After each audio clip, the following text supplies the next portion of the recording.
Hello, അങ്ങനെ കാത്തിരിപ്പിനൊടുവിൽ ദാവീദ് എന്ന ചിത്രത്തിൻ്റെ ഒഫീഷ്യൽ ടീസർ ഇപ്പോൾ ആരാധകർക്ക് മുന്നിൽ പുറത്തുവന്നിരിക്കുകയാണ്. അതിൻ്റെ ഷോർട്ട് റിവ്യൂ ആണ് ഇന്നൊരു വീഡിയോ ഭാഗത്തെ. വീഡിയോയിലേക്ക് മുൻപ് വീഡിയോ ലൈക്ക് ചെയ്യുക, ചാനൽ സബ്സ്ക്രൈബ് ചെയ്യാൻ വേണ്ടി ശ്രമിക്കുക. ആൻ്റണി വർഗീസ്, വിജയരാഘവൻ, ഷൈജു കുറുപ്പ്, അജു വർഗീസ് എന്നൊക്കെ പ്രധാന കഥാപാത്രങ്ങളായി ഈ വരുന്ന ഫെബ്രുവരി 14 റിലീസിനെത്തുന്ന ചിത്രമാണ് ദാവീദ്.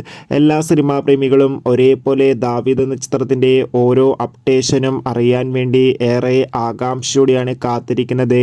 ഫൈനലി ഇപ്പോൾ ദാവീദ് എന്ന ചിത്രത്തിൻ്റെ ഒഫീഷ്യൽ ടീസർ ആരാധകർക്ക് മുന്നിൽ പുറത്തുവന്നിരിക്കുകയാണ്.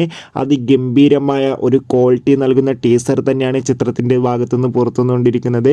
അതിഗംഭീരമായ ലുക്കിൽ തന്നെ നമുക്കിവിടെ പെപ്പയെ കാണാൻ വേണ്ടി സാധിക്കുന്നുണ്ട്. ചിത്രം ഒരു സ്പോർട്സ് റിലേറ്റീവ് ബന്ധപ്പെട്ടതാണ്. അതായത് ചിത്രത്തിൻ്റെ മെയിൻ തീം എന്ന് പറയുന്നത് ബോക്സിംഗ് ആണ്. എന്തായാലും ഒരു മികച്ച ആക്ഷൻ ചിത്രം തന്നെയായിരിക്കും ദാവീദ് എന്ന ചിത്രത്തിൻ്റെ ടീസർ കണ്ടാൽ തന്നെ നമുക്ക് മനസ്സിലാക്കാം. എത്ര പേരാണ് ചിത്രത്തിൻ്റെ റിലീസിനായി കാത്തിരിക്കുന്നു. ബൈ.